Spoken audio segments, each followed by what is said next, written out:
আসসালামু আলাইকুম কাঁচা বাচ্চারা। কি অবস্থা সবার? কেমন আছো সবাই? অর্গানিক শেষ হয়ে যাচ্ছে, তাই না? এটা নিয়ে তোমাদের অনুভূতি কি বলো তো? দেখতে দেখতেই তো শেষ হয়ে যাচ্ছে কোর্স। তো তারপরে তোমরা এসএসসি পরীক্ষা দিবা, কলেজে উঠবা, and blah blah blah. So many things are coming ahead. তো প্রতি ক্লাসে আমরা যেটা করি সেই ক্লাস আজকে এই ক্লাসও সেটাই করব। আমরা চলো একটু প্রিভিয়াস ক্লাসটা তোমাদেরকে সংক্ষেপে রিভিউ করে আসি।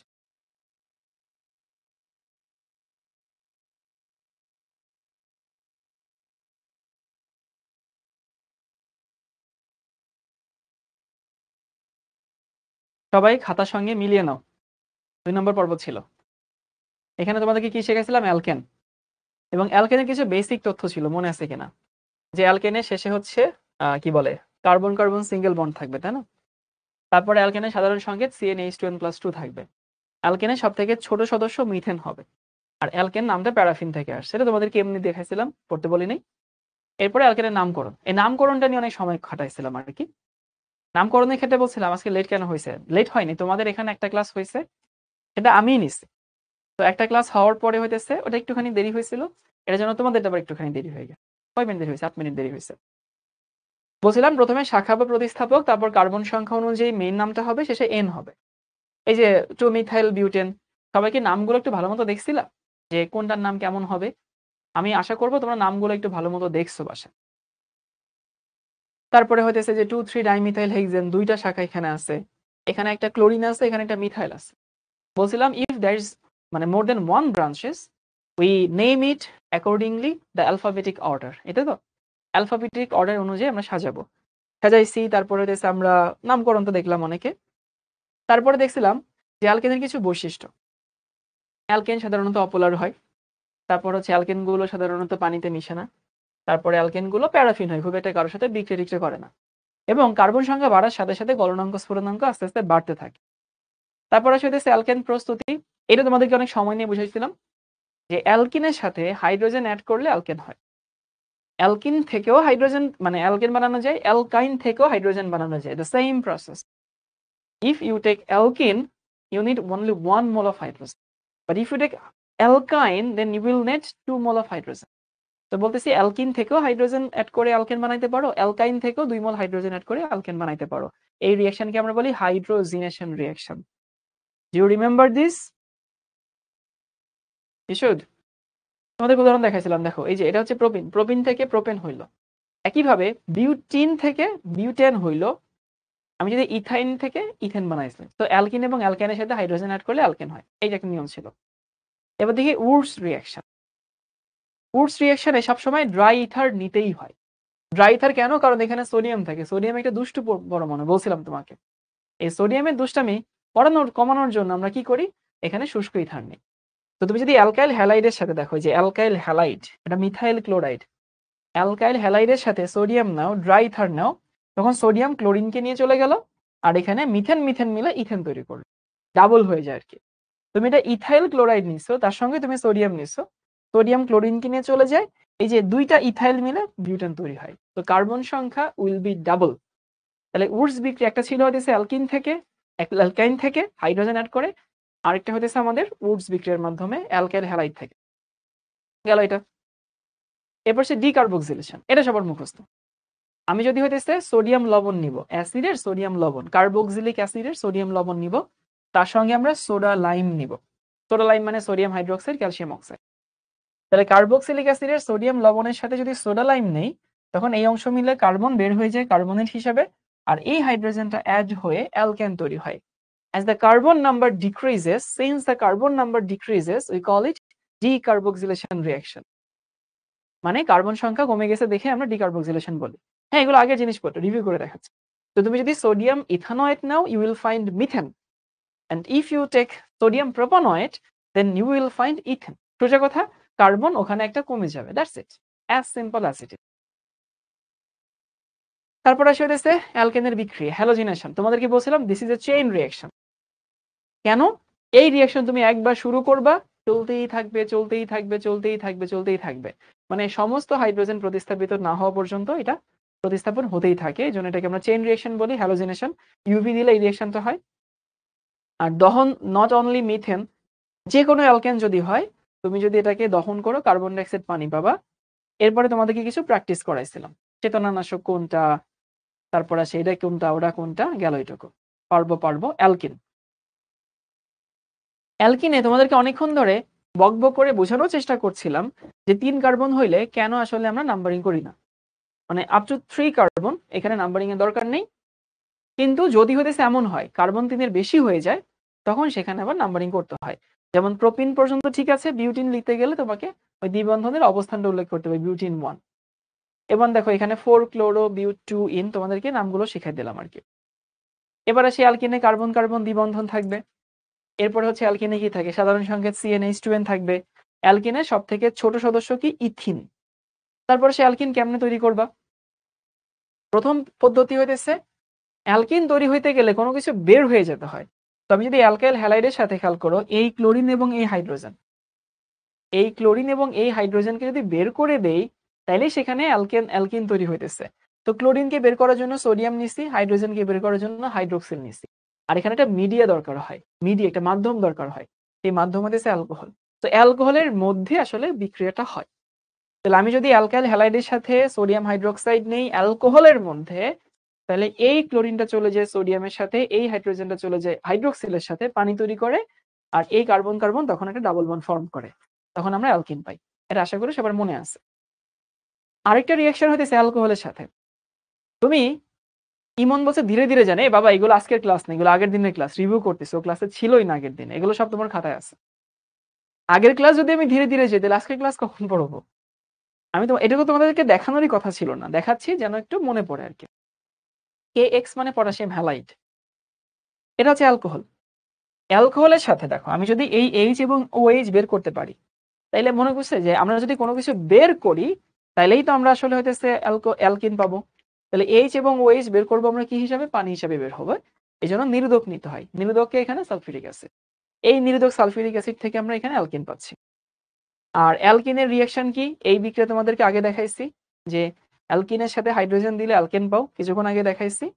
আর যদি আমি এখানে অ্যালকোহল দেই, তাহলে এই জায়গায় হাইড্রোজেন আর এই জায়গায় OH মিলে অ্যালকোহল তৈরি হয়।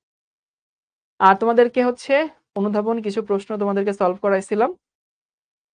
আর অ্যালকিন শনাক্তকরণ তোমাদেরকে হোমওয়ার্ক দিয়েছিলাম, মনে আছে? একটা হচ্ছে বিয়ার পরীক্ষা, আরেকটা হইতেছে ব্রোমিন টেস্ট। আজকে আমরা শুরু করবো হইতেছে, সবাই একটু লিখে নাও খাতার উপরে, অ্যালকাইন। এটা দিয়ে আমাদের আজকের ক্লাস শুরু হবে। এগুলো সব গত ক্লাস ছিল। পলিমারের আগে কিছু কাহিনী আছে, সবাই লিখে নেওয়া হইতেছে অ্যালকাইন।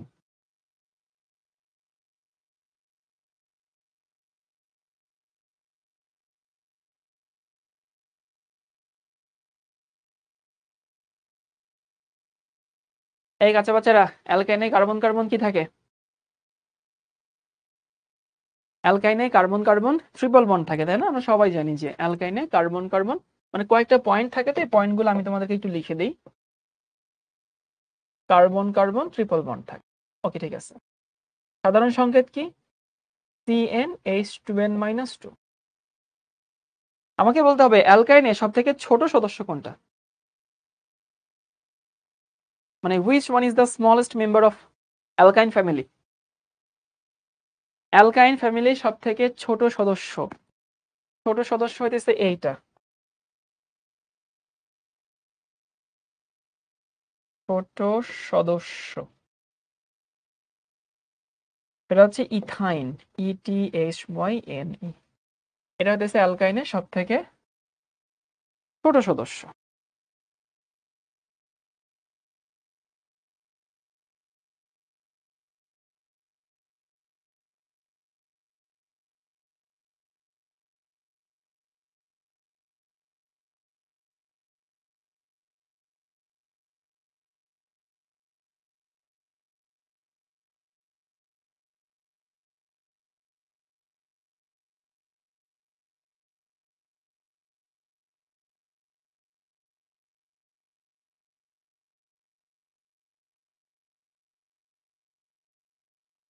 ওকে, এবার চলো একটু দেখি অ্যালকাইন প্রস্তুতি।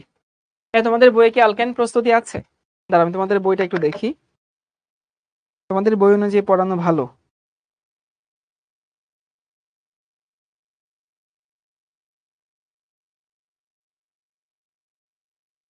এক্সামের আগে বেশি পড়ানোর থেকে স্পেসিফিক পড়ানো বেশি ভালো।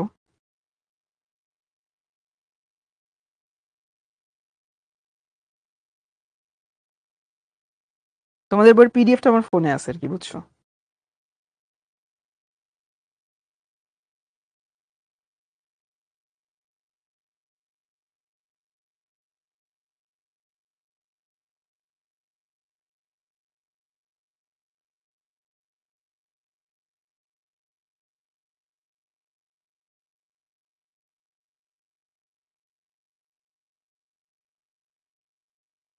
আছে। ওকে, লিখে নাও প্রস্তুতি।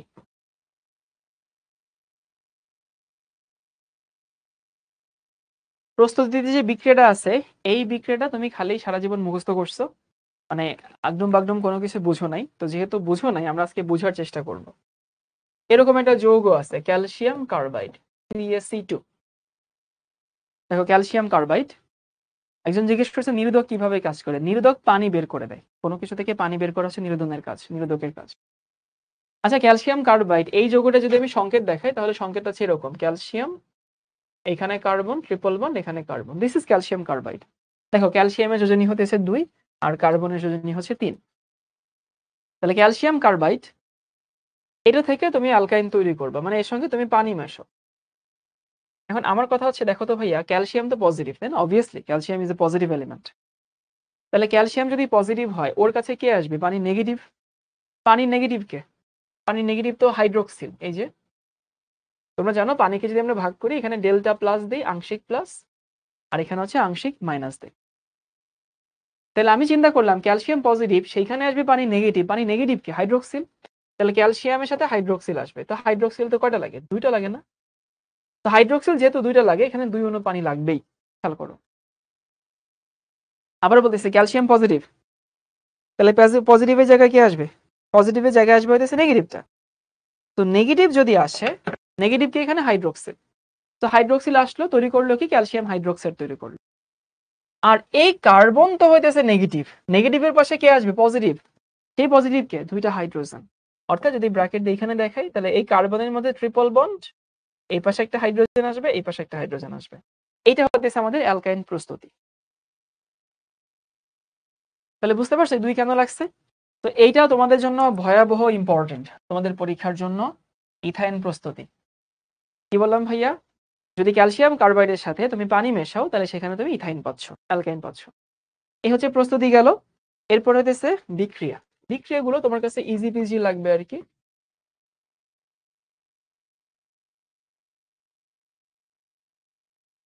বলবা এই বিক্রিয়া কি তোমার জীবনে নতুন, নাকি তুমি আগেও দেখছো?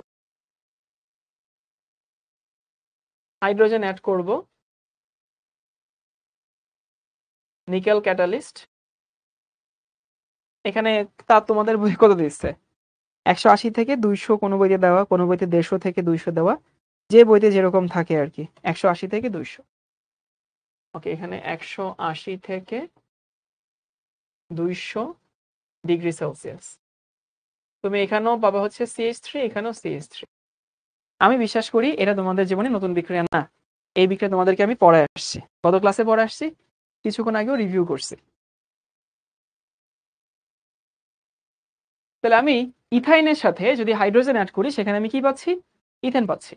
ভাই হাইড্রোজেন অ্যাড না করে তুমি যদি ব্রোমিন অ্যাড করো, ধরো CH ট্রিপল বন্ড, এখানে CH, তার সাথে ব্রোমিন অ্যাড করলা, তুমি এখানে কি পাচ্ছ? CH, এখানেও 2টা ব্রোমিন অ্যাড হবে, Br2, আর এখানে তৈরি হবে CH, Br2। এটাও নতুন রিঅ্যাকশন না, একই জিনিস। সবাই লিখে নাও।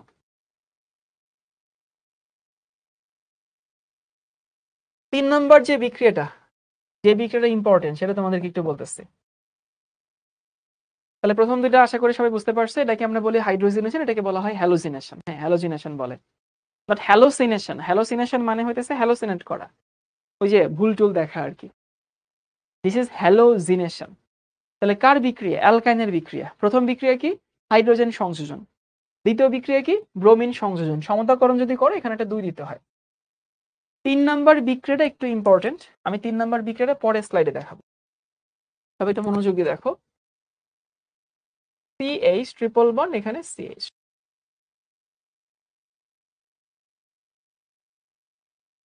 তুমি যদি এইখানে পানি অ্যাড করো, আমি প্রথমে একটু বুঝাই দিব, তারপরে তোমাদের হচ্ছে মুখস্থ লিখাই দেব। তুমি এখানে পানি অ্যাড করলা, তোমরা জানো যে পানি কিন্তু নর্মালি ভাঙে না। পানি নর্মালি H প্লাস OH মাইনাসে খুব একটা ভাঙে না। পানি পার্শিয়ালি প্লাস মাইনাস থাকে, বাট পানি completely H plus completely OH minus এরকম কিন্তু খুব একটা হয় না। তো কথা হইতেছে যে এই জন্য আমরা কি করি, পানির এই বিয়োজনের জন্য এখানে আমাদের সালফিউরিক অ্যাসিড নেওয়া লাগে। কত পার্সেন্ট? 20% সালফিউরিক অ্যাসিড নেওয়া লাগে, মানে 80% পানি আর 20% সালফিউরিক অ্যাসিড। আর এখানে হালকা হিটও দিতে হয়, 80°C তাপমাত্রা দিয়ে। তাহলে সালফিউরিক অ্যাসিডের কাজ কি? সালফিউরিক অ্যাসিডের কাজ হতেছে পানিকে সহজে ভাঙার জন্য। তো কি হবে, এই যে এক জায়গায় যাবে হাইড্রোজেন, এক জায়গায় যাবে OH, মানে এরকম হয় আর কি। কার্বন এখানে হাইড্রোজেন গেল, কার্বন এখানে OH গেল। বুঝতে পারছো? প্রথমে এটা তৈরি হয়, আমি মেকানিজম দেখাচ্ছি।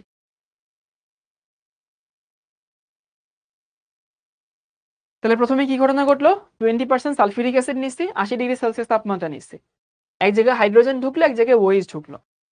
এরপরে তুমি যখন এখানে 20% মার্কিউরাস সালফেট দিবা, HgSO4, তখন এই যৌগ নিজের মধ্যে একটু রিঅ্যারেঞ্জ করে। কিভাবে রিঅ্যারেঞ্জ করে? এই যে OH, সেই OH চলে আসে এই কার্বনে, মানে এই হাইড্রোজেনটা চলে আসে হইতেছে এই কার্বনে, এই হাইড্রোজেনটা আর কি, বুঝছো? এই কার্বনে আসে আর এই বন্ধনটা এইখানে যায়, নিজেকে সে রিঅ্যারেঞ্জ করে। এই রিঅ্যারেঞ্জ কেন করে, বড় কলেজে কি মানে বড় ক্লাসে কি জানবা। এই বন্ধনটা এখানে আসে, হাইড্রোজেনটা এখানে আসে, তখন তুমি কি পাচ্ছ, তুমি পাচ্ছ হচ্ছে কার্বনের সাথে এখানে 3টা হাইড্রোজেন আসে, আর CO মানে অ্যালডিহাইড তৈরি হয় আর কি, বুঝছো? তোমাদের বইতে যেটা এক লাইনে লেখা আছে, তোমাদের বইতে লেখা আছে এরকম, CH ট্রিপল বন্ড CH, তো এর সাথে আমি পানি মেশাবো H2O, তারপর লেখা আছে এরকম 20% sulphuric acid H2SO4 plus 2% HgSO4, আর এখানে হইতেছে 80°C তাপমাত্রা। একবারে এই লাইনটা লেখা। যারা একটু বুঝে পড়তে চায়, ওরা আসলে বুঝে না এটা কেমনে হয়েছে, এই জন্য তোমাদেরকে একটু বুঝাই দিলাম।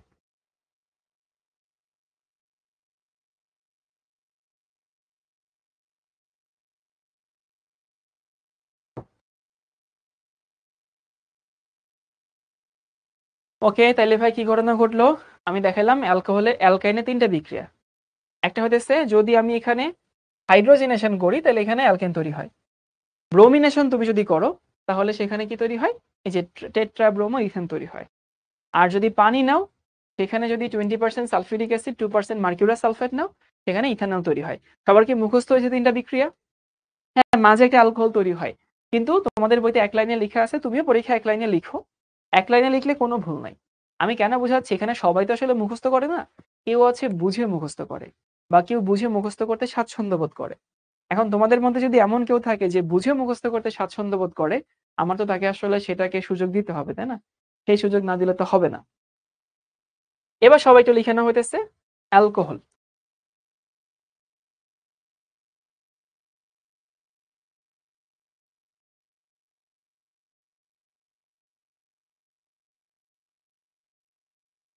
আমরা 3টা একসাথেই পড়ি, সবাই তো লিখে নাও অ্যালকোহল,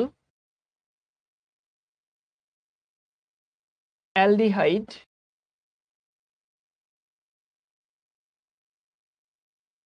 এবং হচ্ছে অ্যাসিড। তোমাদের বইতে এগুলো সম্পর্কে খুব অল্প অল্প ধারণা দেওয়া আছে, বুঝছো? অ্যালকোহল, অ্যালডিহাইড এবং হইতেছে অ্যাসিড।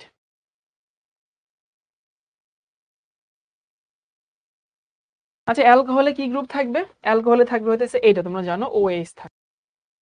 অ্যালডিহাইডে কি থাকবে? CHO থাকবে।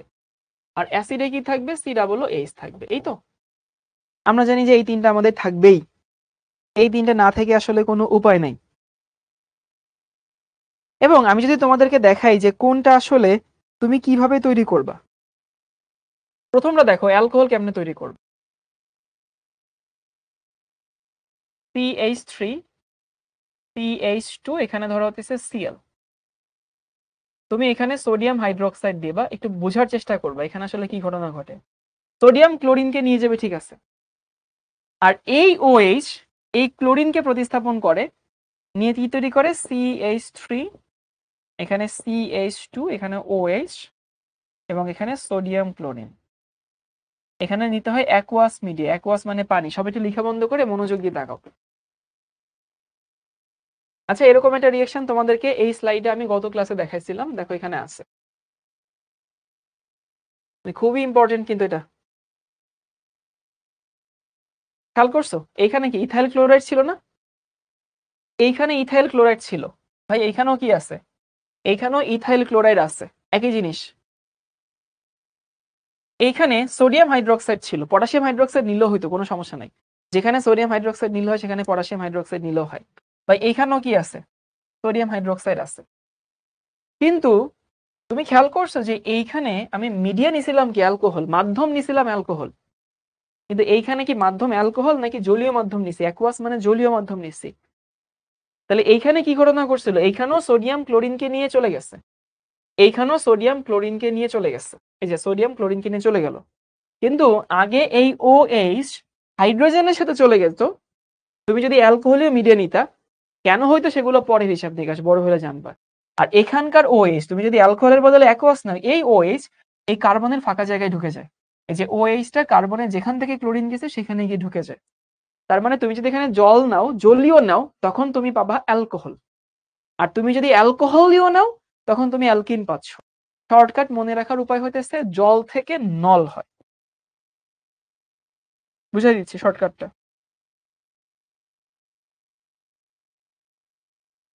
আবারও বলতেছি, অ্যাকুয়াস মিডিয়া নিলে অ্যালকোহল হয়। অ্যালকোহল মানেই তো নল, শেষে অল হয় না, অল নল।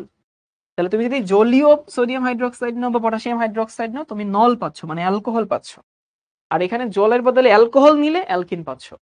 মনে থাকবে সবার? জল থেকে যে নল হয়,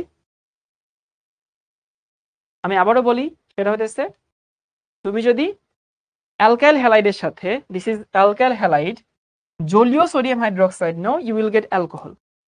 আর তুমি যদি অ্যালকোহলীয় সোডিয়াম হাইড্রোক্সাইড নাও, then you will get alkene. এই পার্থক্যটা কিন্তু ভয়াবহ ইম্পর্টেন্ট, ভয়াবহ, মানে এর কোনো ব্যত্যয় নাই। এবার দেখি অ্যালডিহাইড কেমনে তৈরি করবা। এই কিছুক্ষণ আগে দেখাইছি, CH ট্রিপল বন্ড CH, এর সাথে কি মেশাবা? পানি মেশাবা। আর কি কি? আর হইতেছে 20% sulphuric acid, HgSO4, 2% mercurous sulphate,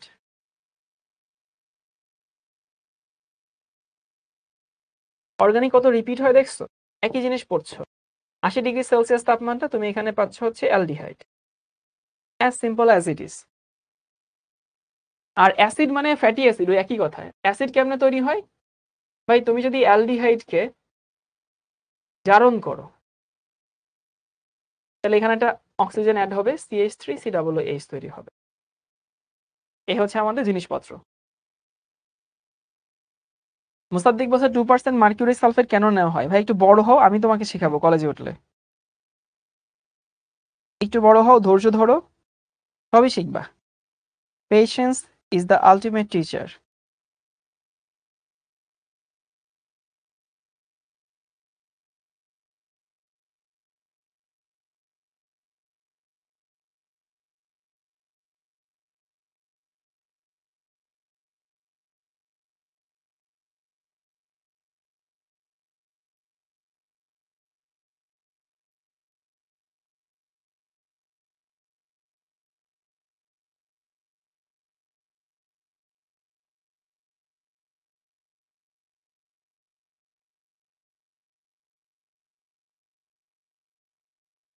ওকে, এই কার্বন কিভাবে বাড়লো? কই কার্বন তো বাড়ে নাই। CH3C, একটা কার্বন, দুইটা কার্বন, এখানেও দুইটা কার্বন। এবার তোমাদেরকে কিছু একটা হোমওয়ার্ক দেখা, আমাকে বলে হোমওয়ার্কটা পারবা কিনা। এই তিনটার ব্যবহার তোমাদের শিখতে হবে, মানে একটু বুঝতেই পারছো গল্পের মতো, যে অ্যালকোহল কি কি কাজে লাগে। তোমরা অ্যালডিহাইড দেখো, ফরমালিন কিন্তু একটা অ্যালডিহাইড, ফরমালিন কি কাজে লাগে, অ্যাসিড কি কাজে লাগে, ভিনেগার মানে ইথানোয়িক অ্যাসিড কি কাজে লাগে। পারবো কিনা বলো? এই তিনটার ব্যবহার, ব্যবহার কিন্তু হুবহু মুখস্থ করতে গেলে ঝামেলায় পড়বা। ব্যবহার হুবহু মুখস্থ কিন্তু আমরা করি না। ব্যবহার আমরা কি করি? একটুখানি জাস্ট পড়ার জন্য পড়ি, যে হইতেছে এইটা খাবার কি কাজে লাগে, ওইটা কি কাজে লাগে, এটা ক্লাসে পড়ানোর জিনিস না। তাহলে আমি তোমাদেরকে এই অ্যালকোহল, অ্যালডিহাইড, কিটোন যদি একটু বলে রিভিউ করে দেই, তাহলে কি দাঁড়ায়? দাঁড়ায় হইতেছে অ্যালকোহল, অ্যালকাইন। অ্যালকাইনে কার্বন কার্বন ট্রিপল বন্ড থাকে, সাধারণ সঙ্গে CnH2n-2 এবং সব থেকে ছোট সদস্য ইথাইন। প্রস্তুতি কেমনে করব? ক্যালসিয়াম কার্বাইডের সাথে পানি মিশাইলে ইথাইন তৈরি হয়। গেল এটা। তারপর অ্যালকাইনের বিক্রিয়া কি? অ্যালকাইনের সাথে হাইড্রোজেন অ্যাড করলে ইথেন তৈরি হইতেছে। আবার ওই অ্যালকাইনের সাথে ব্রোমিন অ্যাড করলে ব্রোমিন যুক্ত হচ্ছে। কিটোন পড়া দরকার নেই, কিটোন তোমাদের বইয়ে নাই। এরপর দেখে দিচ্ছে অ্যালকাইনের বিক্রিয়া কি? 20% সালফিউরিক অ্যাসিড, 2% মার্কিউরাস সালফেট এবং 80 ডিগ্রি সেলসিয়াস তাপমাত্রা দিলে অ্যালকাইন থেকে তুমি অ্যালডিহাইড পাচ্ছ। এই যে একবারে দেখাচ্ছি। এবারে সে হইতেছে অ্যালকোহল। অ্যালকোহলে OH থাকে, অ্যালডিহাইডে CHO থাকে, অ্যাসিডে COOH থাকে। তুমি এখানে অ্যালকোহলের সাথে মানে অ্যালকাইল হ্যালাইডের সাথে জলীয় সোডিয়াম হাইড্রোক্সাইড নেবা। জল থেকে নল তৈরি হয়, এই যে অ্যালকোহল তৈরি হয়। আর এটা তো বুঝতেই পারছো, কিছুক্ষণ আগে দেখাইছি এটাকে জারণ করলে অ্যাসিড তৈরি হয়। ব্যবহারগুলো আমরা পড়ে নেব। এবার সবাই লিখে নাও পলিমার। না, হোমওয়ার্কটা গ্রুপে দেওয়া লাগবে না, তোমরা এখন গ্রুপে দেওয়ার মতো অবস্থা নেই, নিজে পড়ে নিবা, বুঝছো? নিজে পড়ে নিও, কারণ এখন তোমাদের ওই হোমওয়ার্ক করা, গ্রুপে দেওয়া এগুলো দরকার নেই, তোমাদের এখন খুবই কম সময় আছে। এই পলি শব্দের অর্থ কি কাঁচা বাচ্চারা? পলি মিনস অনেক, রাইট? বহু। তাহলে পলিমার মানে কি? অনেকগুলো ইউনিট। তাহলে বুঝতেই পারছো যে মনোমার থেকে কি তৈরি হয়? পলিমার তৈরি হয়। তাহলে ছোট ছোট অণু মিলে যে বড় অণু তৈরি হয় তাকে বলা হয় পলিমার। তোমরা এইটুকু একটু লিখে নাও। পলিমারকরণ বিক্রিয়া, যে প্রসেসে পলিমার তৈরি হয় তাকে আমরা পলিমার বলি, পলিমারকরণ বিক্রিয়া বলি। ঝটপট লিখে নাও।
সবারকে লিখা হয়েছে? ওকে। তাহলে পলিমার কি আমি তোমাদেরকে সহজে বুঝিয়ে দিই। পলি মানে অনেক, মার মানে ইউনিট। তাহলে অনেকগুলো ইউনিট একসঙ্গে যুক্ত হয়ে যেটা হয় সেটা পলিমার। যেগুলো দিয়ে যুক্ত হয় সেগুলো হচ্ছে মনোমার। আর ব্যাপারটাকে বলা হয় পলিমারাইজেশন। তাহলে তোমাদেরকে আমি কয়েকটা টার্ম বলে দেখো, এই টার্মগুলো তোমরা চিনো কিনা। একটা হইতেছে মনোমার,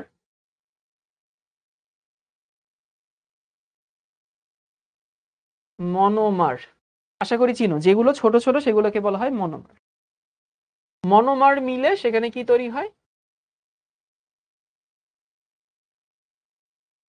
পলিমার তৈরি হয়। আশা করি তুমি এটাও চিনো। আরেকটা হইতেছে পলিমারাইজেশন, পলিমারকরণ, MERIZATION। তাহলে একটা হইতেছে মনোমার, একটা হইতেছে পলিমার, একটা হইতেছে পলিমারাইজেশন। তাহলে মনোমার মানে যেগুলোকে আমি যুক্ত করি ছোট ছোট গুলা, পলিমার মানে যেটা তৈরি হয়, আর পলিমারাইজেশন মানে কি নতুন যেটা মানে প্রসেসটাকে বলা হয় পলিমারাইজেশন। এখন পলিমার হচ্ছে গঠন প্রকৃতি অনুযায়ী দুই রকম, সংযোজন ঘনীভবন, আর উৎস অনুযায়ী দুই রকম, প্রাকৃতিক এবং কৃত্রিম। ঝটপট লিখে নাও। গঠন প্রকৃতি কি রকম তারা? এর ভিত্তিতে দুই রকম, সংযোজন একটা, ঘনীভবন একটা। আর উৎসের উপর ভিত্তি করে দুই রকম, একটা হচ্ছে প্রাকৃতিক, একটা হচ্ছে কৃত্রিম।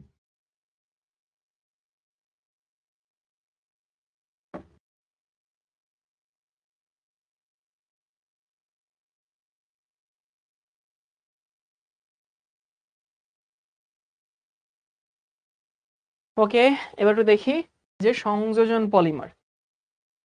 এই সংযোজন, সংযোগ হবে, এখানে কি লেখা আছে দেখারই দরকার নেই, তুমি আমার কথাটা মনোযোগ দিয়ে দেখো।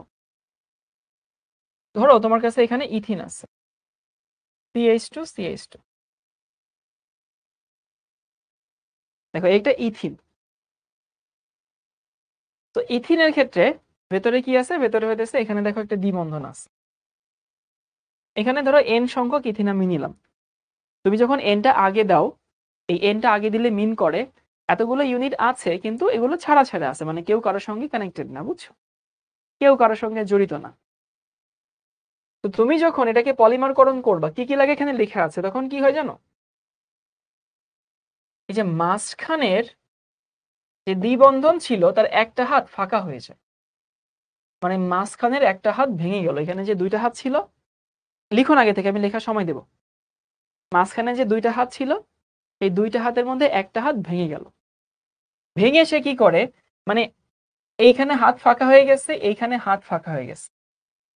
এই দাগটা আমি ব্র্যাকেটের বাহিরে কেন দিছি, এই দাগটা ব্র্যাকেটের বাহিরে দিছে এটা মিন করানোর জন্য যে এই পাশে আর অনেকের সঙ্গে যুক্ত, এই পাশে আর অনেকের সঙ্গে যুক্ত, বুঝছো। আর এখানে ছোট্ট করে এনটা ডান পাশে কোনায় দেই। এনটা আগে মিন করে এতগুলো অণু আছে ছাড়া ছাড়া, ডানে মিন করে এতগুলো অণু আছে কানেক্টেড অবস্থা। তাহলে এটা হচ্ছে ইথিন। ইথিনকে পলিমারকরণ করলে কি থাকে, পলিথিন থাকে না। তো এটা আসলে কেমন জানো, যদি আমি এরকম বারবার লিখতেই থাকি, দেখো CH2, এরকম CH2, আবার এরকম একটা CH2, আবার এরকম একটা CH2, কত লিখে পারা যায়, এত তো লিখে পারা যায় না। এ পাশে চলতে থাকে ও পাশে চলতে থাকে, এত একবারে না লিখে সংক্ষেপে আমরা এটা দিয়ে দেখাই। এখন এটাকে কেন আমি সংযোজন বলতেছি, সংযোগ হয়েছে, বন্ধন ভেঙে এই পাশে একটা যুক্ত হয়েছে এই পাশে একটা যুক্ত হয়েছে, এটাকে আমরা সংযোজন বলি। যে বিক্রিয়ায় পাই বন্ধন ভেঙে বা যে বিক্রিয়ায় দ্বিবন্ধন ভেঙে ত্রিবন্ধন ভেঙে কিছু যুক্ত হয় এটাকে সংযোজন বিক্রিয়া বলা হয়। আর এখানে কি প্রভাবক লাগে, দেখো 100 ATM চাপ লাগে, 1000 ATM চাপ লাগে, তারপরে হচ্ছে 200 ডিগ্রি সেলসিয়াস তাপমাত্রা লাগে। এই হচ্ছে আমাদের কাহিনী। সবাই কি বুঝতে পারছি কেন এটাকে সংযোজন বিক্রিয়া বলে? ক্লিয়ার সবাই কাঁচা বাচ্চারা?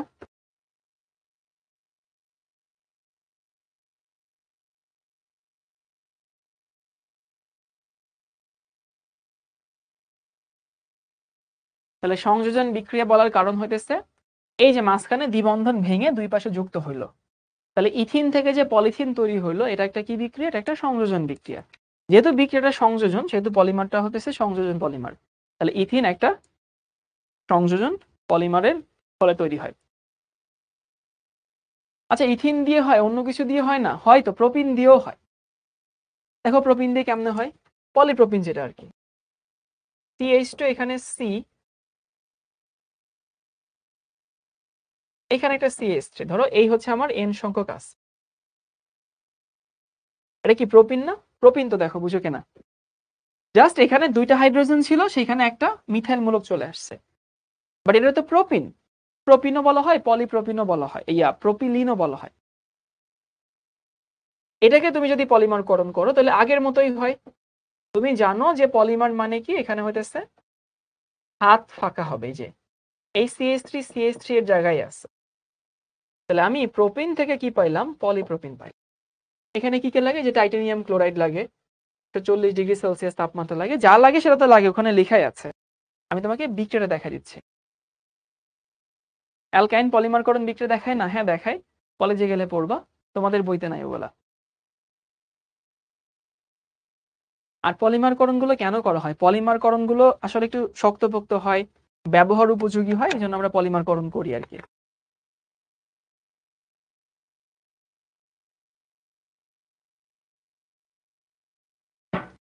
তাহলে একটা হচ্ছে, আবার বলতেছি, গঠন প্রকৃতির উপর ভিত্তি করে দুই রকম, একটা হচ্ছে সংযোজন, একটা হচ্ছে ঘনীভবন। ঘনীভবন এখনো দেখায়নি, সংযোজন দেখাচ্ছি। ইথিন থেকে যে পলিথিন তৈরি হয় এটা একটা সংযোজন পলিমার। তারপর হচ্ছে প্রোপিন থেকে যে পলিপ্রোপিন তৈরি হয় এটা একটা সংযোজন পলিমার। তারপর দেখো ভিনাইল ক্লোরাইড, ভাই একদম একই জিনিস, একটা মনে রাখলে বাকিটা এমনি মনে থাকে। CH2 এখানে CH, এইখানে Cl, দেখো এখানে আগে ছিল হাইড্রোজেন, সেইখানে মিথাইল আসলো, এখানে একটা ক্লোরিন আসলো, এটাকে বলা হয় ভিনাইল ক্লোরাইড। ধরো এর N সংখ্যক তোমার কাছে আছে, তুমি এটাকে পলিমারকরণ করলা, ভাই একই ঘটনা ঘটবে। এই যে একটা হাত ফাঁকা হয়ে গেল, CH, এই পাশে হাত ফাঁকা এই পাশে হাত ফাঁকা, এখানে হতেছে ক্লোরিন। এই হচ্ছে আমাদের ভিনাইল ক্লোরাইড তৈরি হলো। PVC, পলি ভিনাইল ক্লোরাইড। সবাই লিখে নাও, লিখে হইলে ডান লিখবা।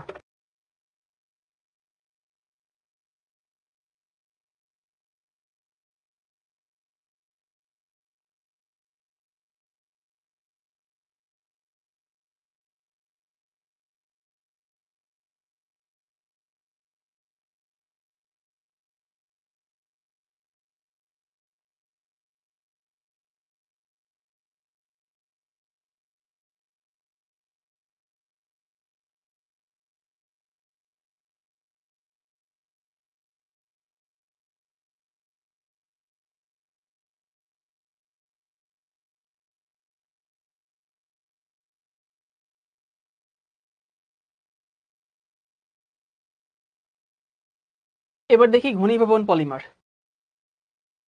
প্রথম প্রশ্ন আছে ঘনীভবন বলতে কি বোঝায়। শোনো, ঘনীভবন বলতে বোঝায় পানি বের হওয়ার মাধ্যমে দুইটা ইউনিট যুক্ত হবে।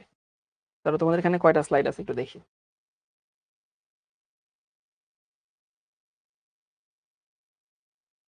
ওকে, ঠিক আছে। কি বললাম ভাইয়া, ঘনীভবন বলতে কি বোঝায়? পানি বের হওয়ার মাধ্যমে, এখানে তোমাদের বইতে পানি কার্বন ডাইঅক্সাইড লেখা আছে, কার্বন ডাইঅক্সাইড বাদ দাও, তোমাদের বইতে লিখে দিছে, তুমি ধরবা শুধু পানি। দুইটা ইউনিট যুক্ত হবে কিসের মাধ্যমে? পানি বের হওয়ার মাধ্যমে। আবারও বলতেছি যে দুইটা ইউনিট যুক্ত হবে পানি বের হওয়ার মাধ্যমে, এই ব্যাপারটাকে বলা হয় ঘনীভবন। আবারও বলি, সবাই কি ঘনীভবন জিনিসটা কি বুঝতেছ? ঘনীভবন হইতেছে দুইটা ইউনিট, দুইটা অংশ যুক্ত হবে কিসের মাধ্যমে? পানি বের হওয়ার মাধ্যমে। প্র্যাকটিস করাবো, সমস্যা না, আমি লিখে দিচ্ছি। পানি বের হওয়ার মাধ্যমে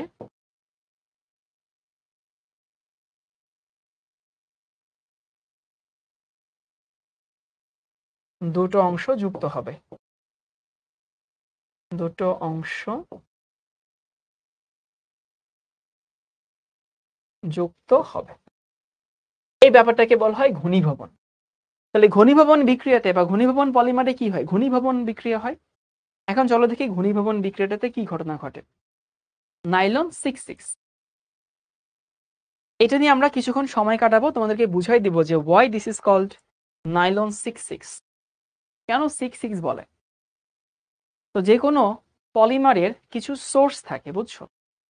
তো নাইলন 6 এবং 6 এক এক করে আসি। তোমাদের প্রশ্ন আসতে পারে যে নাইলন এই যে 66 কেন বলে। তো নাইলন 66 এর যে মনোমার বা যে সোর্স বা যে কাঁচামাল, সেই কাঁচামাল কি কি জানো? এর কাঁচামাল হচ্ছে দুইটা। একটা হচ্ছে, একটু লিখে নাও, কাঁচামাল হইতেছে ডাইঅ্যামিন, ডাইঅ্যামিন, আরেকটা কাঁচামাল হইতেছে ডাই অ্যাসিড।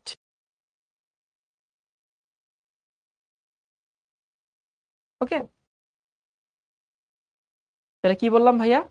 নাইলন 66 এটার যে সোর্স, এটার যে কাঁচামাল, সেই কাঁচামাল হইতেছে এইটা ডাইঅ্যামিন। ডাইঅ্যামিন মানে দুইটা অ্যামিন থাকবে আর কি, বুঝছো? দুইটা NH2 থাকবে। আর ডাই অ্যাসিড মানে হইতেছে দুইটা COOH মূলক থাকবে। তো দুইটা অ্যামিন থাকবে এবং দুইটা COOH থাকবে। তো প্রশ্ন আসতে পারে 66 কেন? 66 এই কারণে বলা হয়, এইখানে যে অ্যামিন আছে সেই অ্যামিনে 6টা কার্বন থাকবে, অ্যামিনের কার্বন সংখ্যা। তাহলে বুঝতে পারছো, এটা একটা দুইটা অ্যামিন মূলক থাকবে এবং সেখানে 6টা কার্বন থাকবে। তাহলে আবারও বলতেছি, এই যে প্রথম 6টা কি? প্রথম 6টা হতেছে অ্যামিনের কার্বন সংখ্যা। কয়টা কার্বন অ্যামিন আছে? 6টা। এটা কি নরমাল অ্যামিন না ডাইঅ্যামিন? এটা একটা ডাইঅ্যামিন। তাহলে প্রথমটা হচ্ছে একটা ডাইঅ্যামিন যেখানে 6টা কার্বন আছে।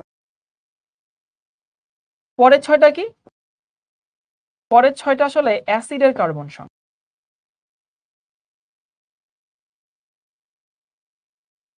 তাহলে এটা এমন একটা অ্যাসিড যেখানে দুইটা COOH আছে এবং কার্বন আছে কয়টা? 6টা। তাহলে 6 কার্বনের অ্যামিন এবং 6 কার্বনের অ্যাসিড, এটা মিলে নাইলন 66 তৈরি হয়। এবার চলো তোমাদেরকে একটু দেখাই নাইলন 66 আসলে কারা কারা থাকে। এই 6 কার্বনের ডাইঅ্যামিন H2N, দেখো আমি এই হচ্ছে 6 কার্বন মানে হইতেছে এইটা CH2 6, এখানে NH2। তোমরা কি টের পাও? যে এইখানে 2টা অ্যামিন আছে দেখে এটা ডাইঅ্যামিন, আর ভিতরে কার্বন কয়টা আছে? 6টা। তাহলে এটা 6 কার্বনের একটা ডাইঅ্যামিন। অ্যামিন মানে কি? NH2 থাকলে এটাকে অ্যামিন বলি। এখানে 2টা NH2 আছে দুই সাইডে, এইজন্য এটাকে ডাইঅ্যামিন বলা হইতেছে। এটার পুরো নাম হেক্সামিথিলিন ডাইঅ্যামিন। 6টা মিথিলিন তারপর ডাইঅ্যামিন, আর হেক্সামিথিলিন ডাইঅ্যামিন। ক্লিয়ার? আবার এখানে একটা ডাইওয়িক অ্যাসিড থাকবে, তাহলে HOOC CH2, এখানে 4 COOH। এটা আমাদের 6 কার্বনের ডাইওয়িক অ্যাসিড। এখানে 4 কেন দিলাম? কারণ এখানে একটা কার্বন আছে আর এখানে একটা কার্বন আছে, নাইলন পলিমার। তাহলে 6 কার্বনের ডাইঅ্যামিন পাইলাম, 6 কার্বনের ডাইওয়িক অ্যাসিড পাইলাম। এটাকে আবার বলা হয় হইতেছে অ্যাডিপিক অ্যাসিড। এটার নাম হচ্ছে অ্যাডিপিক অ্যাসিড, কমার্শিয়াল নাম। তাহলে কি হলো ভাই? আমি দেখলাম যে nylon 66 this is such a polymer that the র materials of this polymer is a diamine with carbon number 6 and a diacid with a carbon number 6. তো 6 কার্বনের ডায়ামিন হইতেছে এইটা হেক্সামিথিলিন ডায়ামিন, 6 কার্বনের ডাইওয়িক অ্যাসিড হইতেছে এইটা অ্যাডিপিক অ্যাসিড। ওকে, এরপরে তুমি যদি হইতেছে এটাকে এক করো, তখন কি হয় জানো? এইখানকার একটা হাইড্রোজেন আর এখানকার OH মিলে পানি বের করে। একটা হাইড্রোজেন এবং এখানকার OH মিলে হইতেছে পানি বের করবে। তোমাদেরকে আমি একটু ভেঙে দেখাই। এখানে এরকম যদি দেখাই যে এখানে একটা হাইড্রোজেন আর একটা হাইড্রোজেনের সঙ্গে থেকে যায়, ঘনীভবন মানে 2টা ইউনিট একসঙ্গে যুক্ত হয়ে পানি বের করবে। তাহলে দেখো 2টা ইউনিট একসঙ্গে যুক্ত হয়ে পানি বের হইতেছে, এটাই তো ঘনীভবন বলি। তাহলে এখানে তুমি কি পাচ্ছ? H2N, 6টা কার্বন হবে 6, আর এখানে থাকে হইতেছে N এর সাথে H, CO থাকে, তারপরে থাকে হইতেছে CH2, এখানে 4 আর এখানে COOH।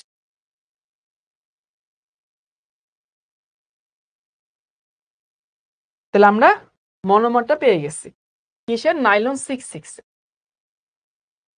ঘনীভবন বুঝতে পারছো? এখানে ঘনীভবন হয়েছে কিন্তু কেন? 2টা ইউনিট মিলে পানি বের হয়েছে। এখানে পানি তুমি দিতেও পারো নাও দিতে পারো, কারণ পানি তো বাই প্রোডাক্ট, ওটা মানে এত ইম্পর্টেন্ট কিছু না। এবার তুমি করবা এটাকে পলিমারকরণ করবা। পলিমারকরণ করবা কিভাবে? সবাই একটু একটু কেয়ারফুলি শোনো। ধরো আমার এর n সংখ্যক আছে আর কি, এর n সংখ্যক আমার কাছে আছে, n সংখ্যক। এখন আমার n সংখ্যক জোড়া লাগাইতে হবে। এখন n সংখ্যক যদি আমি জোড়া লাগাই, তাহলে কি করতে হবে? তুমি যখন পুঁথি দিয়ে মালা গাঁথো, তখন একটা পুঁথির সামনে একটা পুঁথি বসাও, আবার একটা পুঁথির পেছনে একটা পুঁথি বসাও না, এটাই তো করো। তাহলে এইটার সামনে তোমাকে মনে মনে এটাকে বসাইতে হবে, এইটার পেছনেও মনে মনে তোমাকে এইটাই বসাইতে হবে। তাহলে তুমি যদি মনে মনে বসাও, খেয়াল করো, ইমাজিন করো যে এটার সামনে এটা আছে, কারণ তোমার কাছে তো n সংখ্যক আছে, তোমার কাছে আনলিমিটেড সংখ্যক আছে। তাহলে তুমি যদি মনে মনে এটার সামনে একে বসাও, তখন দেখো কি ঘটনা ঘটে। এই যে এখানকার যে OH, এখানকার যে OH আর সামনে যে কাল্পনিক যেটা আছে সেখানকার এই পেছনের একটা H মিলে এখনো পানি বের হয়ে যুক্ত হয়ে যাচ্ছে। আবারও বলতেছি, তুমি মনে মনে এটার সামনে একে বসাও। তো মনে মনে তুমি যদি এটার সামনে একে বসাও, তাহলে কি হয়? এখানকার OH আর কাল্পনিক যেটা সামনে আছে সেটার পেছনের H মিলে এখনো পানি বের হয়। এবার এর পেছনে একে বসাও মনে মনে, বসাইলে এখানকার যে একটা H, সেই H এর সাথে যে কাল্পনিক বসাইছো সেটার সামনের OH মিলে পানি বের হয়। আলটিমেটলি বন্ধনটা এই পাশে পানি বের হওয়ার মাধ্যমে তৈরি হইতেছে, ওই পাশে পানি বের হওয়ার মাধ্যমে তৈরি হইতেছে। তো তুমি আসলে এখানে কি পাবা? তুমি এখানে পাবা হইতেছে এইটা NH। দেখো প্রশ্ন আসতে পারে এখান থেকে একটা হাইড্রোজেন কই গেছে? এখানের একটা হাইড্রোজেন পানি বের হওয়ার মাধ্যমে চলে গেছে, তার সাথে এই যে OH এর সাথে। বাকিটুকু হচ্ছে যেহেতু 6 কার্বনের ডাইঅ্যামিন, তো কার্বন এখানে 6টা থাকবে, NH, CO, CH2, এখানে 4 CO। বলতে পারো এখানকার OH কই গেছে? এই OH টা মিলেই সে হইতেছে পানি তৈরি করছে। This is nylon 66। এইটা বইয়ে নাই, কিন্তু শিখাই দিলাম, যদি পরীক্ষায় চলে আসে আর কি, তোমরা পারবা।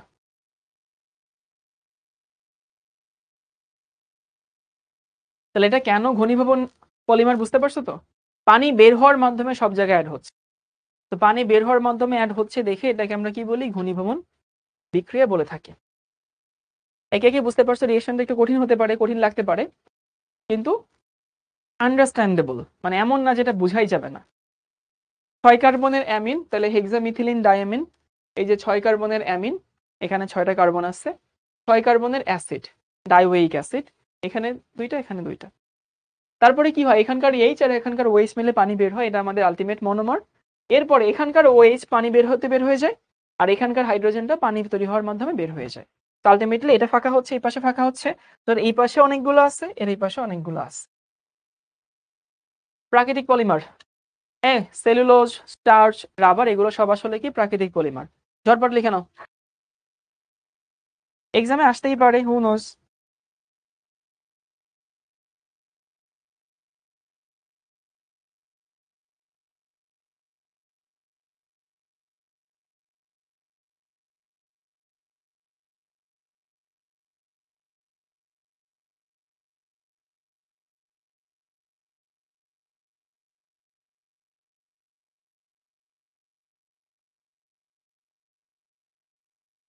তাহলে আমরা আসলে গঠনের ভিত্তিতে করে ফেলছি, এখন আমরা শিখবো উৎসের ভিত্তিতে। ওই যে সেলুলোজ, রাবার, স্টার্চ, এগুলো সব হচ্ছে প্রাকৃতিক, এগুলো আমরা নেচার থেকে পাই। আর কৃত্রিম পলিমার হচ্ছে প্লাস্টিক, যত প্লাস্টিক আছে সবই হচ্ছে কৃত্রিম। তোমার আশেপাশে কৃত্রিম পলিমার দিয়ে ভরা আসলে। সুবিধা কি, প্লাস্টিকের ব্যবহারের সুবিধা অসুবিধা এগুলো নিচে পড়ে নিবা। প্লাস্টিকের ব্যবহারের সুবিধা অসুবিধা তোমাদেরকে ক্লাসে পড়াইতে হবে, পড়াইতে হয়ে গেলে কিন্তু এটা খুবই দুঃখজনক আর কি। সুবিধা কি অসুবিধা কি অবশ্যই নিজে পড়ে নিবা। এবার আমরা দেখি, দেখো তো এই প্রশ্ন পারো কিনা। বলছিলাম আজকে কিছু প্রশ্ন সলভ করাবো। কোনটি কৃত্রিম পলিমার? প্রোটিন কৃত্রিম পলিমার না। কাঠ না, কাঠ সেলুলোজ। রেশম না, রেশম তো রেশম পোকা বানায় আর কি। তাহলে কৃত্রিম পলিমার কোনটা? উত্তর হচ্ছে নাইলন, তাই না? কোনটি ঘনীভবন পলিমার? দেখো, পিভিসি এডিশন পলিমার, সংযোজন পলিমার, পলিপ্রোপিন সংযোজন পলিমার, পলিথিন সংযোজন পলিমার, কিছুক্ষণ আগে দেখাইছি নাইলন 66 আসলে আমাদের ঘনীভবন পলিমার, তাই না? দাঁতের ব্রাশ তৈরি করতে কোনটি ব্যবহৃত হয়? দাঁতের ব্রাশ তৈরি করতে নাইলন ব্যবহৃত হয়, তাই না?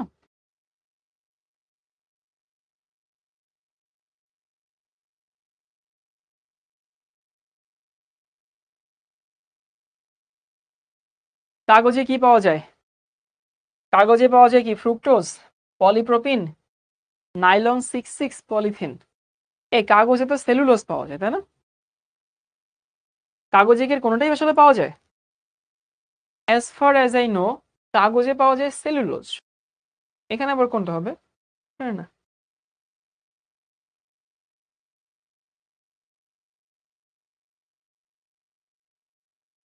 এখানে সেলুলোজ হওয়ার কথা।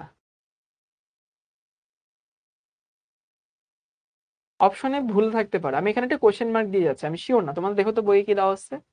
আমি জানি কাগজে সেলুলোজ থাকে আর কি। হ্যাঁ, ভুল থাকতে পারে প্রশ্নে। ঘনীভবন বিক্রিয়া কাকে বলে? পারবো তো? পারবো। পানি তৈরি হওয়ার মাধ্যমে যে বিক্রিয়া তৈরি হয় তাকে ঘনীভবন বিক্রিয়া বলে। দেখা দিচ্ছি যে কিরকম প্রশ্ন আসে। মনোমার কাকে বলে? ওই যে ছোট ছোট ইউনিট যাদেরকে যুক্ত করে পলিমার তৈরি করা হয়, এদেরকে আমরা মনোমার বলি। তোমাদেরকে দেখাই দিচ্ছি জাস্ট কেমন প্রশ্ন আসে। চর্বি কাকে বলে? হোমওয়ার্ক দিলাম, নিজেরা পড়ে নিবা। উচ্চতর ফ্যাটি অ্যাসিডের যে অ্যাস্টার সেটাকে বলা হয় হচ্ছে চর্বি। তাহলে উচ্চতর ফ্যাটি অ্যাসিড যারা কঠিন, কক্ষ তাপমাত্রায় কঠিন থাকে আর কি, সেগুলোকে চর্বি বলা হয়। দেখো বইয়ে খুব সুন্দর একটা ডেফিনেশন আছে। পলিপ্রোপিনকে জুতো পলিমার বলা হয় কেন? জুতো মানে হইতেছে সংযোজন আর কি, বুঝছো? সংযোজন। কেন পলিপ্রোপিনকে সংযোজন পলিমার বলা হয়? কারণ এখানে সংযোজন বিক্রিয়াটা ঘটে। সংযোজন বিক্রিয়াটা ঘটে কিরকম? পলিপ্রোপিন তো এটা ছিল CH2, এখানে CH, এখানে CH3।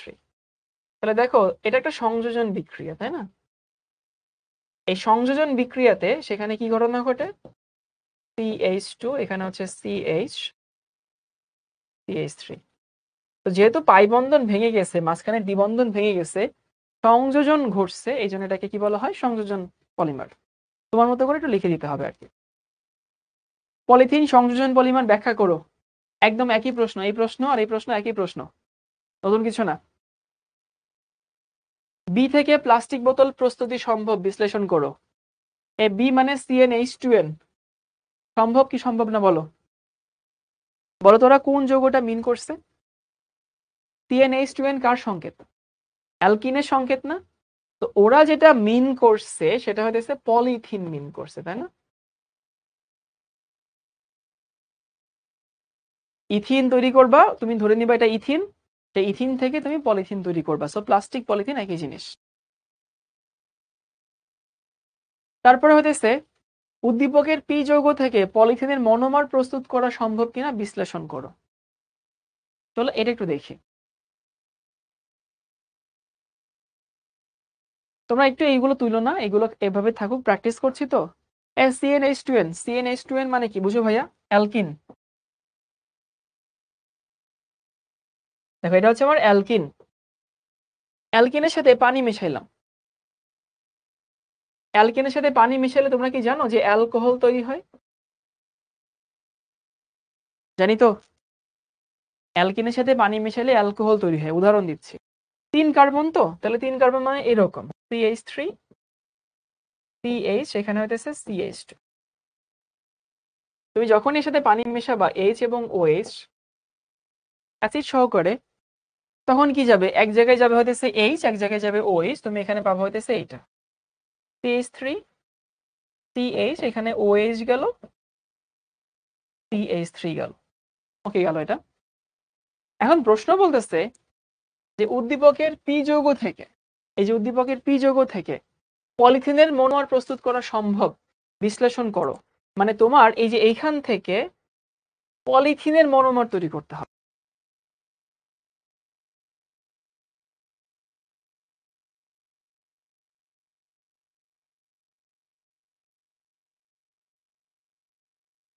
বোতলে কি পলিথিন থাকে না পলিপ্রোপিন থাকে? এই বোতলে তোমাদের বইতে কোনটা লেখা আছে? পলিপ্রোপিন থাকে, সরি সরি, পলিপ্রোপিন হবে, পলিপ্রোপিন।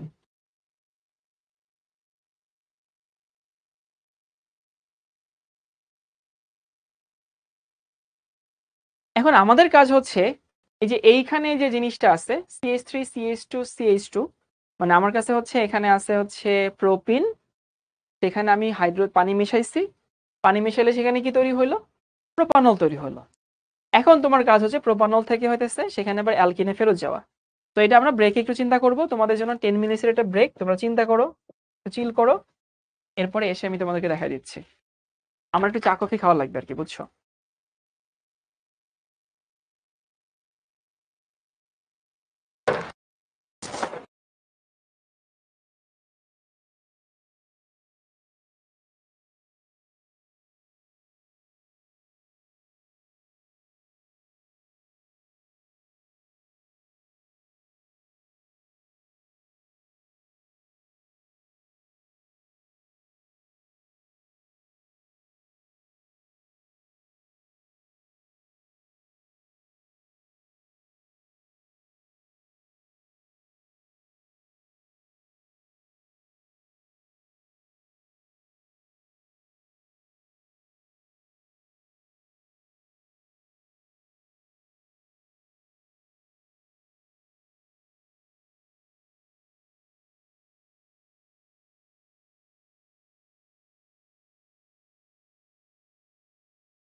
তোমরা কি শুনতে পাচ্ছ আমার কথা? হালকা নাস্তা করলাম, বুঝছো, ক্ষুধা লাগছিল। আমাকে বলছে উদ্দীপকের পি যৌগ থেকে, উদ্দীপকের পি যৌগ থেকে তোমার হতেছে, আচ্ছা এই প্রশ্নে একটু ভুল আছে। এই প্রশ্নে এন এর মান আসলে 3 দেওয়া না, প্রশ্নে এন এর মান 2 দেওয়া আছে। সবাই একটু ঠিক করে নাও।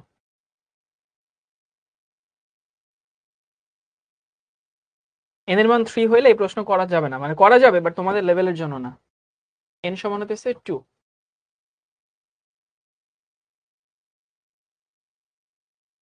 এন সমান যদি 2 হয় তাহলে এখানে সবকিছু চেঞ্জ হয়ে যাবে। বাট আমি দেখলাম এন সমান 2 দেওয়া, CH2 এখানে তৈরি হবে এইটা, CH3 CH2OH। বইয়ে 3 দেওয়া আছে। 3 দেওয়া হইলে তো এই প্রশ্ন করাটা খুবই টাফ। আচ্ছা 3 দিলে আমি করে দিচ্ছি, যদি 3 দেওয়া থাকে, মানে 3 যদি হয় সেটা তোমাদের জন্য অনেক টাফ কোয়েশ্চেন হয়ে যায়। আচ্ছা সমস্যা নেই, এরকম যদি থাকে তাহলে এখান থেকে তোমার বানাইতে হবে কি, এখান থেকে তোমার বানাইতে হবে ইথিন।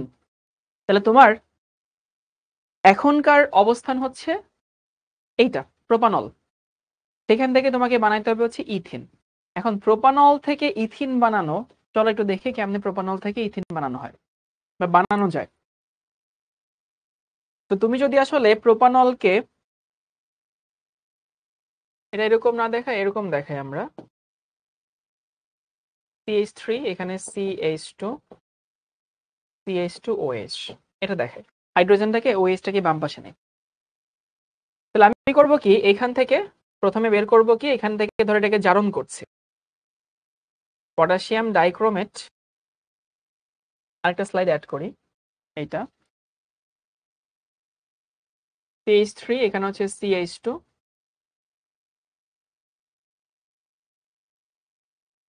ভাই এটা তো আসলে তোমাদের লেভেলে এই প্রশ্ন আসার কথা না, বিশ্বাস করো তোমাদের লেভেলে এই প্রশ্ন আসার কথা না। তোমরা মনে করতেছো এখানে পানি দিলে হয়, এখানে পানি দিলে তো প্রোপিন হয়, কিন্তু তোমাকে বানাইতে হবে কি, বানাইতে হবে ইথিন। তো এইখানে কি পলিথিন দেওয়া আছে না পলিপ্রোপিন দেওয়া আছে?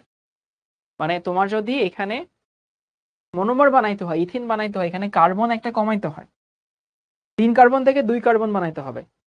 এখন 3 কার্বন থেকে 2 কার্বন বানানো, বানানো যায় না সেটা না, বানানো যায়, বাট এত টাইপের রিয়াকশন তোমাকে দেখাইতে হবে, সেই রিয়াকশন গুলো তোমাদের বইয়ে নাই, তোমরা শিখো নাই, তোমাদের শেখার কথাও না।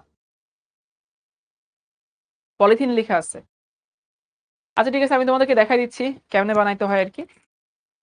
তো এইখানে আমার কাছে দেওয়া আছে হচ্ছে এইটা CH2, এখানে হইতেছে OH, দেখো এটা আমার কাছে আছে। এখন আমার এখান থেকে বানাইতে হবে কি, এখান থেকে বানাইতে হবে হইতেছে ইথিন বানাইতে হবে। তো এখান থেকে যদি ইথিন বানাইতে হয় তাহলে আমি এখানে কি করব, আমি এখানে পটাশিয়াম ক্লোরাইড দিচ্ছি, কি মিডিয়া, অ্যাকোয়াস মিডিয়া। তাহলে ক্লোরিন এখানে যাবে, CH3, পটাশিয়াম ক্লোরাইড না, আমি PCl5 দিই। PCl5 দিলে এখানে ক্লোরিন যাবে, CH3 এখানে CH2, না এটাকে জারণ করো, K2Cr2O7 প্লাস হচ্ছে সালফিউরিক অ্যাসিড। তো এটা আমাকে কি করবে, জায়মান অক্সিজেন দিবে।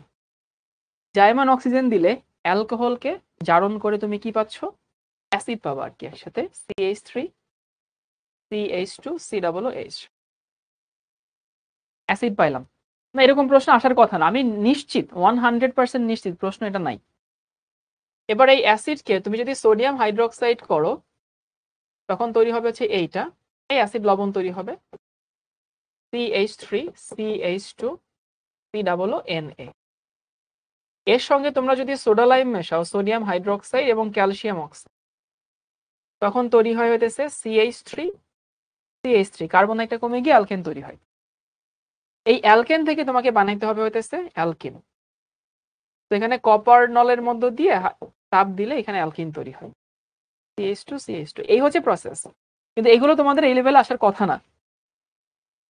যেমন এই রিঅ্যাকশনটা তোমার কাছে হয়তো পরিচিত না, তারপরে হইতেছে এইটা তোমার কাছে পরিচিত না, বাট লিখে নাও সবাই আর কি।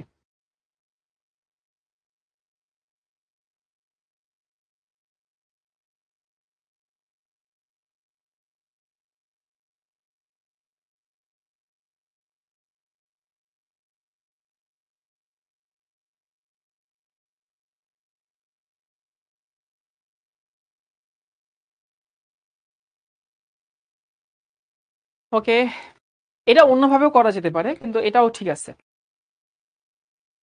তারপরে দেখি এইটা, দেখো এর সাথে পানি মিশাইলে বি তৈরি হয় আর এ থেকে সি তৈরি হয়। আমরা প্রশ্নটা একটু বোঝার চেষ্টা করি। তুমি কি করছো, এর সাথে পানি মেশাইছো, তাহলে এর সাথে পানি মেশাইলে বি তৈরি হয়, আর এখানে এ থেকে সি তৈরি হলো। এ হলো 3 কার্বন বিশিষ্ট অ্যালকিন, এ হলো 3 কার্বন বিশিষ্ট অ্যালকিন। তো 3 কার্বন বিশিষ্ট অ্যালকিন হতেছে এইটা CH3 CH CH2। সি হচ্ছে পলিমার। বলছে উদ্দীপকের বি যৌগ থেকে, এই যে বি যৌগ থেকে সি প্রস্তুত করা সম্ভব কিনা সমীকরণ সহ ব্যাখ্যা করো। এখন দেখো বুঝো কিনা, আমার কাছে যদি এখানে অ্যালকিন থাকে, প্রোপিন থাকে, তার সাথে যদি পানি মেশাই, তাহলে তুমি বুঝতে পারো বি প্রোপানল তৈরি হয়। CH3 এখানে CH2,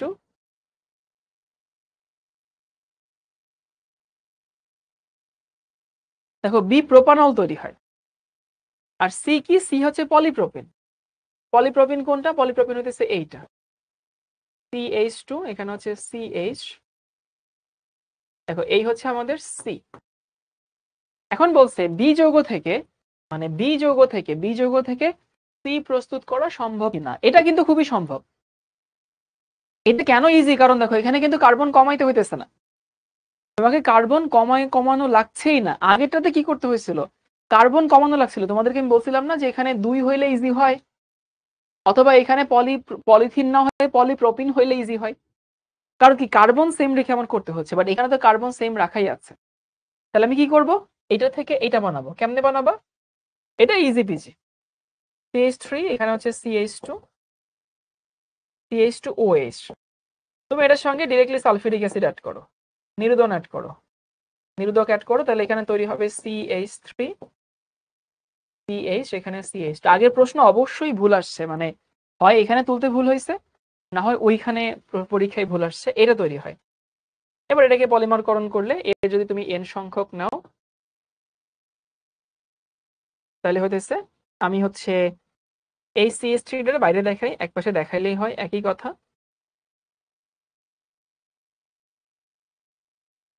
CH2, এই হচ্ছে আমাদের পলিপ্রোপেন।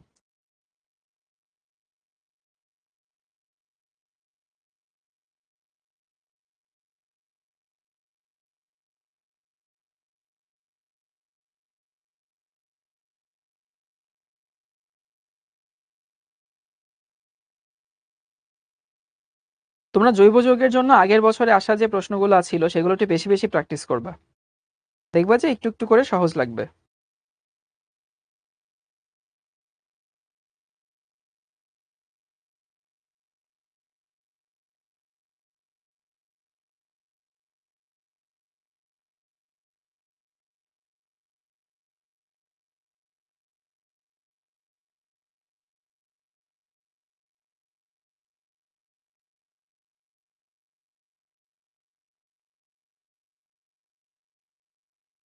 ওকে, এবার আসি হচ্ছে কৃষিক্ষেত্রে রসায়ন।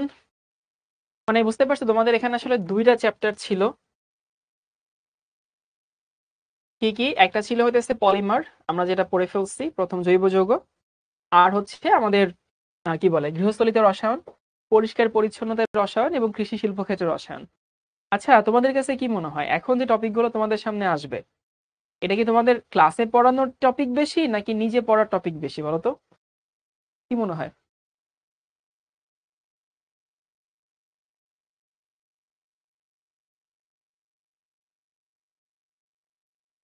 এখানে কিন্তু ভাই ম্যাক্সিমাম জিনিস হচ্ছে নিজে পড়ে নিতে হয় আর কি। তুমি যদি এই ক্লাসে জাস্ট দেখে যাও কি কি পড়তে হবে, তারপরে তুমি এগুলো নিজে পড়ে নিবা। কারণ এখন আসলে আমি তোমাকে ক্লাসে এই নিজে পড়ার জিনিসগুলো যদি পড়ায় সময় নষ্ট করি, তোমার নিজে পড়ার সময় কমে যাবে কিন্তু। তা আমি তোমাকে ধরাই দিচ্ছি কি কি পড়তে হবে, স্লাইডে তুলে দিচ্ছি কি কি পড়তে হবে, কিন্তু অবশ্যই ক্লাসের শেষে নিজে পড়ে নিবা। কৃষিক্ষেত্রে রসায়ন হতেছে একটা হচ্ছে ইউরিয়া, বুঝোই তো, আরেকটা হচ্ছে অ্যামোনিয়াম সালফেট। তো প্রথমে দেখি এখানে তুলনা কিছু। ইউরিয়া কি, ইউরিয়া হইতেছে এই যে H2NCO NH2। সবাই সংকেতটা তো মুখস্থ করবা, এই অংশটুকু ক্লাসে তুলোই না। H2NH2CO NH2 urea. এখন দেখি ইউরিয়া কেমনে তৈরি হয় বা ইউরিয়া কি কাজ করে। তোমরা জানো ইউরিয়া জমিতে নাইট্রোজেনের সোর্স হিসেবে কাজ করে। দেখো ইউরিয়াকে আমরা সার হিসেবে ব্যবহার করি। জমিতে ইউরিয়া সার দেওয়া হয় যেন গাছ ইউরিয়া সার থেকে প্রয়োজনীয় পুষ্টি উপাদান নাইট্রোজেন পায়। এইটা ভয়াবহ ইম্পর্টেন্ট। কে কে জানতা যে ইউরিয়া সার জমিতে ইউরিয়া সার দেওয়ার জন্য দেওয়া হয় না, ইউরিয়া সার দেওয়া হয় হইতেছে নাইট্রোজেনের সোর্স হিসাবে। জানো সবাই? এখন যদিও এই ইউরিয়াগুলো ইউজ করে না, এগুলোতে অনেক অপচয় হয়, পানিতে ধুয়ে চলে যায়। এখন ইউজ করা হয় হচ্ছে গুটি ইউরিয়া, ন্যাপথলিনের মতো, যেন ওটা ধুয়ে চলে না যায়, কোনো জায়গায় বেশি কোনো জায়গায় কম না পড়ে, এই ঝামেলাটা নাই। একটা গাছের নিচে একটা পুঁতে রাখা হয় আর কি, ঠিক আছে। এবারে সেই ইউরিয়ার ব্যবহার, উদ্ভিদ নাইট্রোজেন গ্রহণ করে। উদ্ভিদ সরাসরি নাইট্রোজেন গ্রহণ করে না, তো কি করে, মাটিতে একটা এনজাইম থাকে ইউরেজ এনজাইম। এই ইউরেজ এনজাইম পানির সাথে মিশে কি তৈরি করে, অ্যামোনিয়াম এবং হাইড্রোক্সাইড তৈরি করে। এই অ্যামোনিয়ামটা হচ্ছে শোষণ করে। মানে দেখো গাছ কিন্তু সরাসরি নাইট্রোজেন নিতে পারে না, কিন্তু গাছ কি নেয়, আয়ন নিতে পারে, মূলের সাহায্যে মাটি থেকে আয়ন নেয়। তো তুমি ইউরিয়া সার নিলা, আমরা হচ্ছে চাল উৎপাদন করি, আমরা কি সরাসরি চাল খাই নাকি প্রসেস করে খাই? প্রসেস করে খাই না? চাল থেকে আমরা প্রথমে হতেছে ওই ধানের অংশটুকু বাদ দেই, তারপরে সেটা সিদ্ধ করি, তারপরে ভাত হিসেবে তরকারি দিয়ে খাই। ফ্যাক্ট হচ্ছে যে ইউরিয়া কিন্তু সরাসরি একেবারে ইউরিয়া হিসেবে মাটি নেয় না, মানে উদ্ভিদ নেয় না। ইউরিয়া ইউরেজ এনজাইমের সাহায্যে ভেঙে সেখান থেকে সে অ্যামোনিয়াম তৈরি করে। এই অ্যামোনিয়ামটা হচ্ছে উদ্ভিদ মাটির থেকে নেয়। এটা লিখতে হবে না, জাস্ট তুলে নাও। অ্যামোনিয়াম সালফেট, এই যে অ্যামোনিয়াম সালফেট, অ্যামোনিয়াম সালফেট একটা সার হিসেবে কাজ করে। এবং এটা কিভাবে কাজ করে দেখো, তোমরা কি জানো যে অ্যামোনিয়াম সালফেট একটা সল্ট, কিন্তু এটা কি অ্যাসিডিক সল্ট নাকি বেসিক সল্ট, জানো এটা?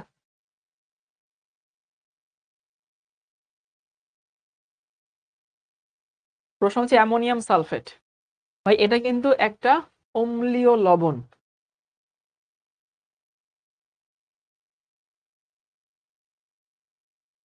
এখন তোমাদের মাথায় প্রশ্ন আসছে, ভাই আপনি কি দেখে বুঝলেন এটা অম্লীয় লবণ? দেখো যে কোনো লবণের পজিটিভ অংশ আসে ক্ষার থেকে, এখানকার পজিটিভ অংশ অ্যামোনিয়াম, অ্যামোনিয়ামের ক্ষার কোনটা, অ্যামোনিয়াম হাইড্রোক্সাইড।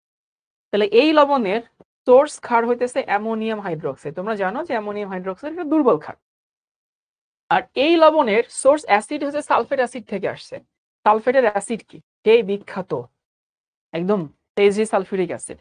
যেহেতু অ্যাসিডটা শক্তিশালী, এই জন্য একটা অম্লীয় লবণ। তাহলে বলো তো কাঁচা বাচ্চারা, এই সার আমি দিব কখন? যখন পানি অম্লীয় হবে, মাটি অম্লীয় হবে নাকি ক্ষারীয় হবে? দেখো তো বুঝো কিনা, common sense. Since this is an acidic salt, so we always apply the salt when the soil or the water or the environment became basic।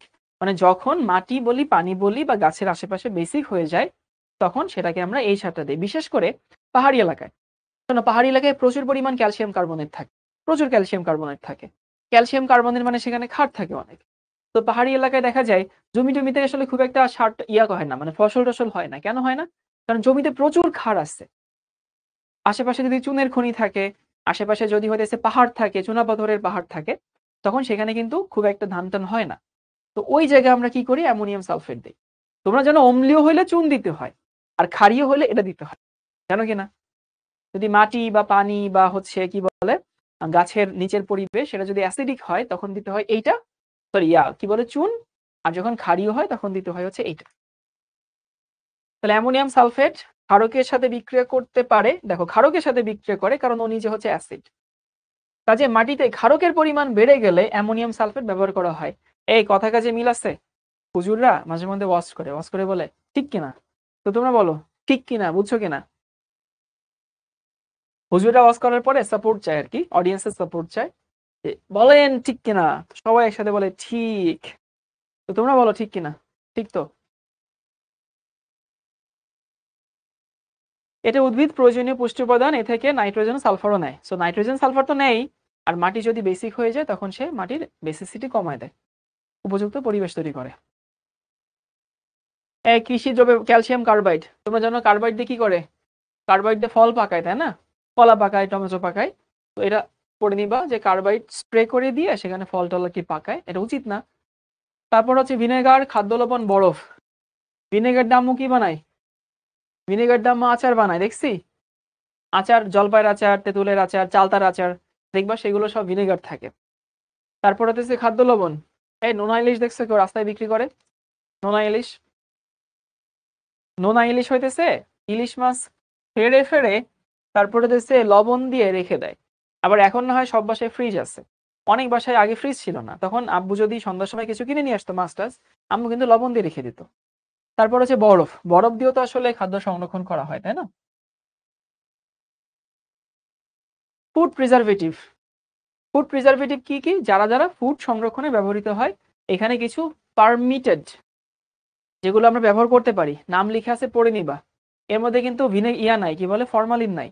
তো ফরমালিন কিন্তু অনুমোদিত ফুড প্রিজারভেটিভ না, এটা মোটেও অনুমোদিত না, এটা আমরা ইউজ করি অবৈধভাবে। লবণের সংকেত কোনটা, এখানে অনেক প্রশ্ন আছে। তারপর হচ্ছে খাদ্য লবণ নিয়ে, সমুদ্রের কিভাবে খাদ্য লবণ তৈরি করে এগুলো তোমরা জানো। বেকিং পাউডার বিক্রিয়াগুলো পড়ে নিবা। ওকে, আমি আসলে সিরকা বা ভিনেগার কেমনে তৈরি করে ইংলিশ দেখতে। আচ্ছা, এই যে অ্যালকোহলকে তুমি যদি জারিত করো অ্যাসিড তৈরি হয়। তোমাদেরকে এই বিক্রিয়াটা কিছুক্ষণ আগে আমি দেখাইছি, চলো দেখাই দিব, জাস্ট কিছুক্ষণ আগে দেখাইছি তোমাকে। ওই যে একটা প্রশ্ন বলছিলাম না তোমাদের আসবে না, সেখানে তোমাদেরকে দেখাইছি। দেখো, এই হচ্ছে অ্যালকোহল, তাকে জারণ করলা, সেখানে অ্যাসিড তৈরি হলো। আমি দেখাইছি অন্য জারক দিয়ে, কিন্তু এইখানে আবার একটা অন্য জারক ইউজ করছে।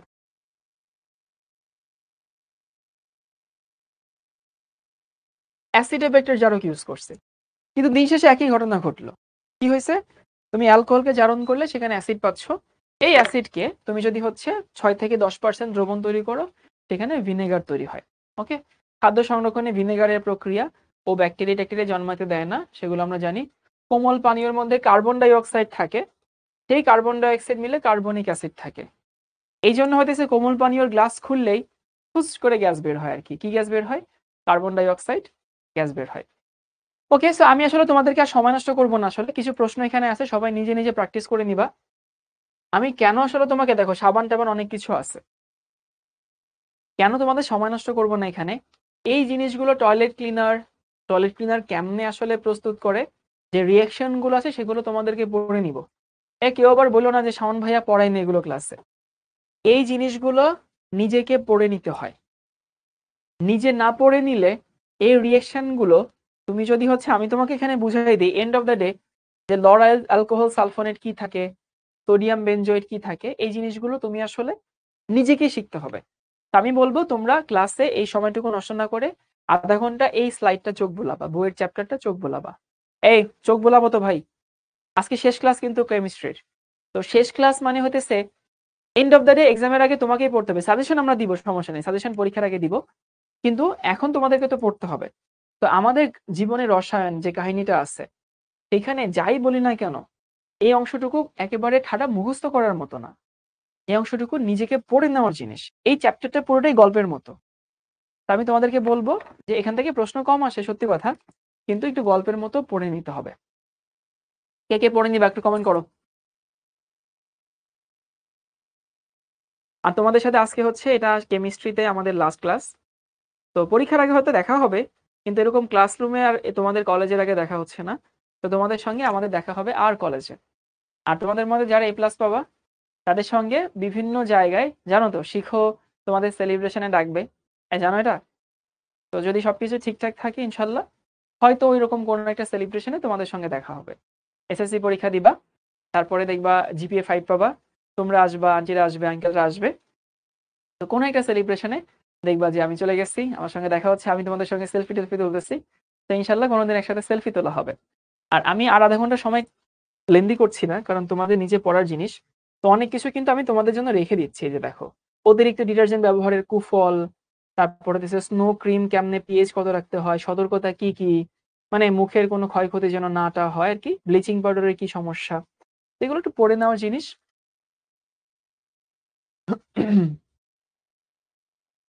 ওকে, তাহলে ঠিক আছে ভাইয়া, আমি আজকে লেন্দি করছি না, তোমাদের জন্য অনেকগুলো স্লাইড, অনেকগুলো প্রশ্ন আমি এখানে লিখে দিচ্ছি। কেন?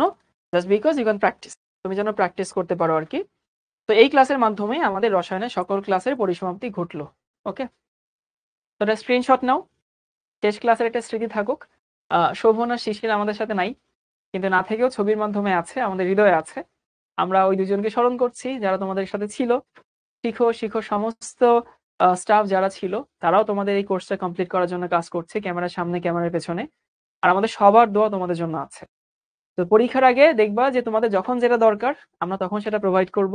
তোমাদের সাজেশন বলো, গাইডলাইন বলো, প্রথম পরীক্ষার আগে কি করতে হয় সবই তো থাকছে। ঠিক আছে? তো ঠিক আছে ভাইয়া, ভালো থেকো সবাই। আল্লাহ হাফেজ সবাইকে।